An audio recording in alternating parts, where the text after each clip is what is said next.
crucial part of Splatoon 2 that is often overlooked is the importance of gear. Every player in the game has to wear it, and if you play your cards right, it can give you a whole host of benefits. However, equipping the wrong gear makes you have an automatic disadvantage in every match. There are a lot of misconceptions about gear, and a lot of players don't understand the easiest ways to get helpful gear items and build good sets. Today, I wanted to make a guide that covers everything you need to know about building gear sets. I won't be covering specific builds or what gear to use on what for the most part, but there are some do's and don'ts when making almost any build that I will be sure to touch on. With that out of the way, please like and subscribe as it really helps me out, and let's get right into it.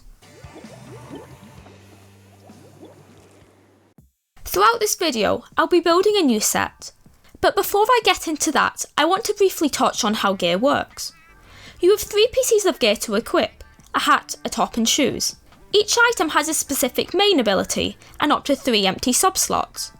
The main ability is fixed outside Splatnet, where you can purchase gear with abilities that differ to the one found in the shops. You get the sub-abilities by levelling up your gear, which happens when you play matches. Every gear piece has either 1, 2 or 3 stars, and that determines how many sub-abilities the gear has, as well as how much EXP you need to roll the next ability slot. You can use Super Sea Snails to increase the slots, so you can roll 3 abilities on a 1-star gear much easier. Each main ability is roughly the same as 3 subs worth, so it's vital to take that into account when deciding on your gear. Some abilities are unrollable, and only appear as a main on a specific gear category. For example, Comeback is a hat exclusive ability, and takes up the main on that specific gear item. Most of the abilities in the game have a chance to be rolled when you level up your gear, but we will touch on this later. Now let's move on to the main focus of this video, and that's how I'll be building my gear. I decided to make a fresh set for the Unscoped Vanilla Charger, as I have been using my Splatterscope gear, but looking at it, there are some abilities I want for this weapon that are less useful on the scoped version, as well as wanting a set that works better in Rainmaker and against Ink Armour. So the first major step I took before even going on to Splatoon is deciding what I wanted my set to look like. I'm going to use Sendo.ink, which is an amazing website that allows you to build gear sets and compare their stats, as well as view other sets by players from the whole competitive scene. I first decide on what I want on my set, that being some mobility and object shredder, as well as a more affordable special. A Stingray costs 220 points, a lot for a weapon that doesn't paint that much. I mess around with a few build ideas, as well as asking for some people on their personal input.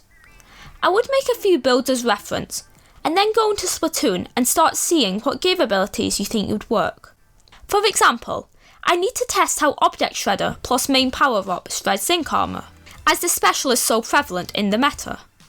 This is so I don't put time and effort into a build to find that it doesn't achieve what I wanted it to. So after a bit of testing, I settled on a selection of abilities that I believe will suit my overall playstyle.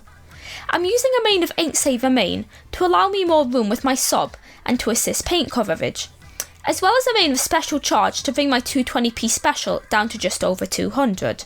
I then worked out what subs I would need to go into the specific gear. I determined this by looking at the brand of the gear I had. This is important for rolling abilities. Every brand of gear has a common and uncommon ability, which makes it more or less likely to roll when you level it up. For example, Squid Force gear is more likely to roll ink resistance chunks and less likely to roll Inksaver main chunks, so that's why I chose it for my hat, as I need 2 subs of ink res. I didn't have any Zinc Object Shredder shoes, so I decided to use another pair to roll for chunks, once I realised I would struggle to get the set I wanted. You can roll gear sets, but it takes a lot of luck, so let's talk about the best part of gear, and that's merch. Next to the multiplayer tower in the plaza, you can see merch, who allows you to do a ton of things. Firstly, you can order gear from people that you play with. This allows you to find people with specific items that you want, then order them to save you a lot of time. You can also order gear off Splatnet, which allows you to get pieces with abilities, but it's far from crucial. The 2 currencies in the game are Super Sea Snails and coins, both which you need to get perfect gear. Super Sea Snails can increase the sub-slots in gear, as well as re-roll full gear. By re-rolling, you can get chunks very quickly, but you are at the hands of RNG. And if you have a limited quantity of them, I would be cautious about using your Super Sea Snails up here.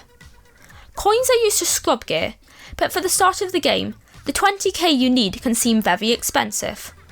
You gain Super Sea Snails by levelling up past level 30 or completing in Splatfests, the latter which have finished as far as we know, so they are hard to come by. The best chance you have with gear is getting lucky with rolls. The best way to increase your chances is by using drink tickets, which you get from single player content or Salmon Run. It's important to roll your gear first before you move on to the next step, so once you've done that, you have 3 options. If you get very lucky and roll exactly what you want, congrats, that's the gear done. But if you have normal human luck, you can either scrub it to give it another chance and give you the ability chunks. That being said, if you need to change 1 or 2 abilities, ability chunks are your best bet. You get them either through Salmon Run, which I'll touch on in a bit, or through scrubbing and re-rolling gear. It costs 10 chunks to add a sub to gear with none of that specific ability, 20 with 1 sub, and 30 when the 2 other subs are that ability. It makes sense to spread subs across gear if you want multiple and are struggling to roll it, as it will cost much less ability chunks, therefore making it an easier process. Ability chunks allows you to precisely modify your gear, so you don't need to rely on luck any longer. Since I don't have many quick super jump chunks, I'm trying to get enough to add on an extra slot, but it's tedious to scrub gear, so I decided to re-roll a few times with a zinc gear item to get my chunk count up, as I have a lot of Super Sea Snails. But what if you don't have the money to scrub abilities or re-roll gear? That's where Salmon Run comes in. The rewards on Salmon Run are perfect for gear rolling.